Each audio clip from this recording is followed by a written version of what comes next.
Hello everyone, welcome to today's video leading up to the September 2nd celebration of the International Actuaries Day.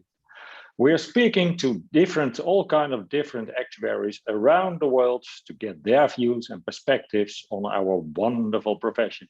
And I'm very pleased to be able to speak today to Sherry Chen from New York.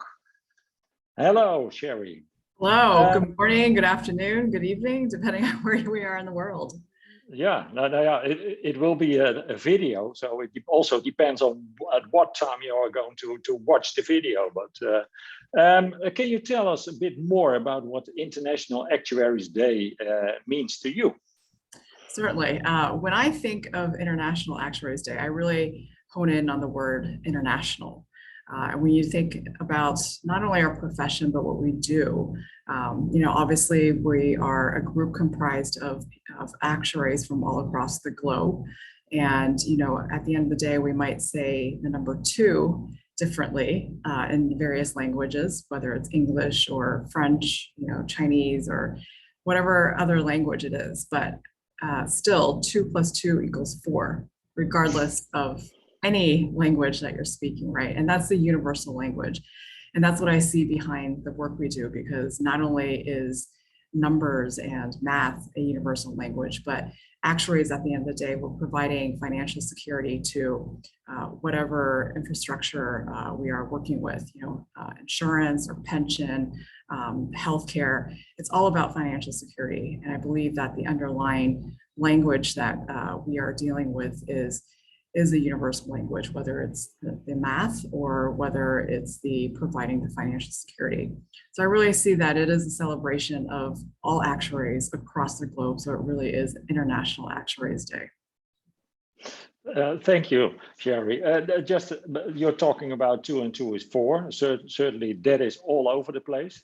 But to what extent does culture can different in the translation of, let's say, that math? Yeah, and that's a celebration. I think that we're gathered here to celebrate, right? It's that no matter how different we can be in our cultures or our language or our backgrounds in terms of what country we are and how we practice business in our country, I think there is this common language that we are trying to help our communities wherever we are, and we are trying to provide that security to our clients and our customers at the end of the day. Yeah, thank you. And can you describe, let's say, an example where you were really surprised with getting in touch with let's say, an international experience where you really got surprised because you thought 2 and 2 is 4, but eventually it came out quite differently? Yeah, like I said, our end goal is the same, but I think when we look across the globe, we are in different parts of the process, right? And I always thought that, the mirroring of the financial security that we provide is dependent on perhaps highly correlated with how the economic development of the country is. So if you think about third world countries, for example, their first priority is probably getting food on the table and getting shelter over their heads and having a house, right? And so in those sorts of country and economic environment, their first concern is having the money. So, it's only as they build their assets and, have a house or have a car that they want to start protecting their assets. And I think that's where actuaries come in terms of insurance, right? We provide them the financial security to make sure that the assets they already own are insured in case anything happens.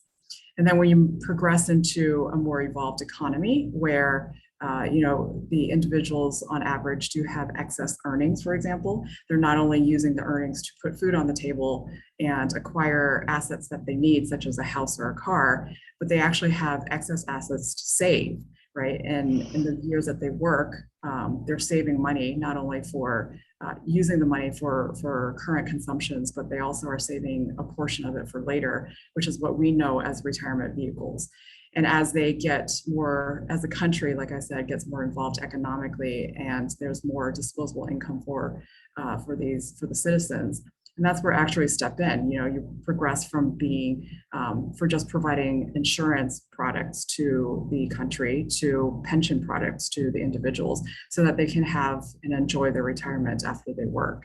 I see that actuaries, you know, along the way, along the spectrum of where they might be economically, but you know, that we're all achieving, like I said, the same goal to provide that financial security for these individuals. Thank you, Sherry. Thank you very much for sharing your experiences and your answer to what International Actuary Days means to you. Everybody, please continue watching these kind of videos, and be aware you already can register for the September 2nd event. So please do so. Have a great day, and thanks again, Sherry. Thank you for having me. Have a great day.